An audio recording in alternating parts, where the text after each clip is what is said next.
national average for gasoline still at elevated levels, a high of $4.32 a gallon this morning. Instead of turning to American oil producers to bring down the price, President Biden is turning hat in hand to countries like Iran, Venezuela, and Saudi Arabia. Joining me right now is Montana Congressman Matt Rosendale. He's a member of the Veterans Affairs Committee. Congressman, it's good to have you today. Thanks very much. This seems to be the issue of the day, the fact that the Biden administration has their climate change priority in place and does not want to reverse its executive orders of taking drilling off of federal land and canceling the XL pipeline. Your thoughts on the price of gasoline and the efforts to get it down? Good morning, Maria.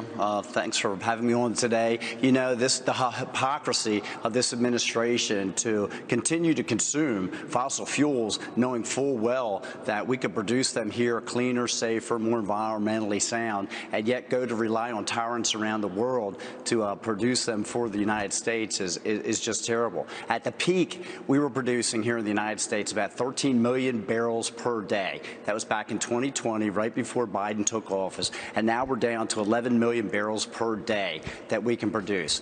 The price of crude is based upon supply and demand at the global availability, and this is what's driving these costs. We saw last week when we rejected the imports from Russia, immediately it had impact on the global marketplace, and now, as you stated earlier, the crude prices are hovering down there at 103, 105, where they had been at $125 a barrel and heading north quickly.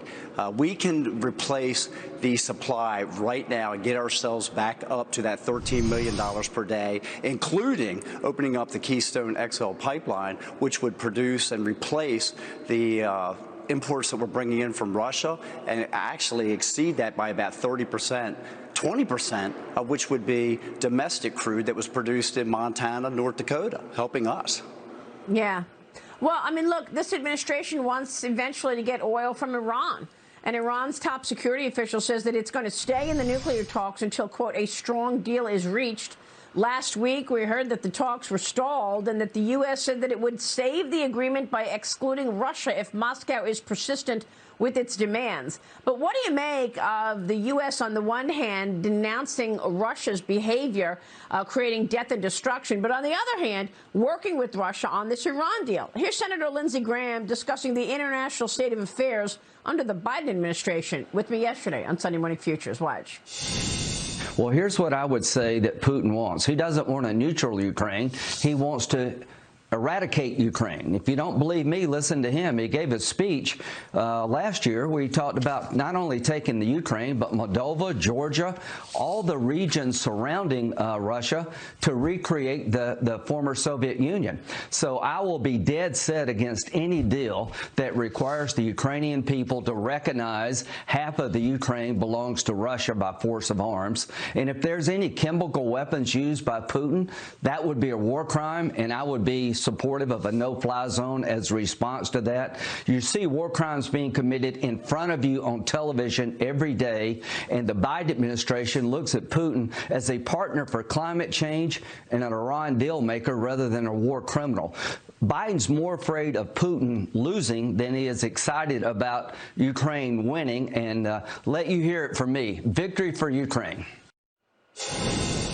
What do you think about that, Congressman? Do you agree with that assessment? And why is the U.S. working alongside Russia on an Iran deal right now?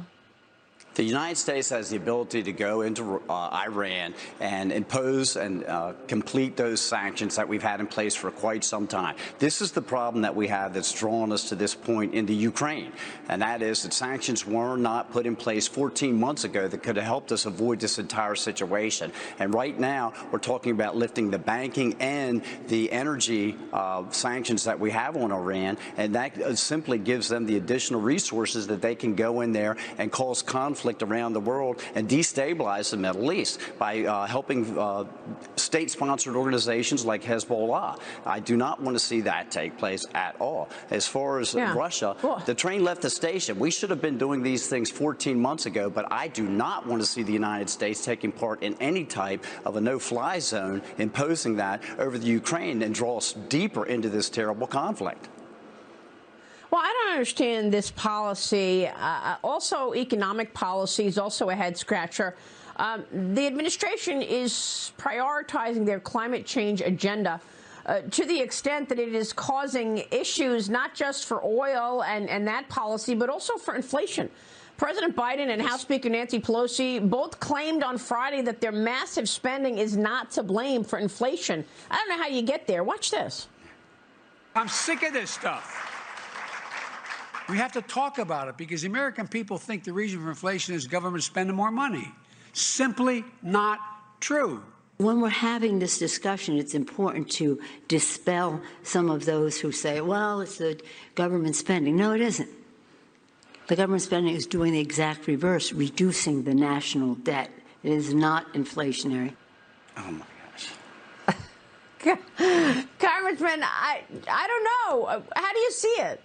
Maria, you can't force this much money into the economy without causing inflation. It's just unbelievable. What they're trying to do is change consumer habits. And if the consumers want to buy gasoline-powered vehicles, the administration is saying, no, we want to change those habits. We want to have everyone driving around electric vehicles. The problem is that the consumers aren't ready for it and industry isn't ready for it yet. And what we're doing is driving up the cost of energy for those who can afford it the least, whether it's the gasoline that they're putting in their cars to get to work each day or to keep their homes heated in the wintertime. We still have a lot of winter to go through yet, and they're not going to change consumer habits by raising the cost of energy. Yeah, I mean, we saw consumer prices up 7.9% in the CPI report last week. We got the PPI out tomorrow, and we are expecting a similar move, a 40-year high. Congressman, good to see you. Thanks very much. We'll keep watching all of that. Matt Rosendale joining us this morning. All right, we'll see you soon.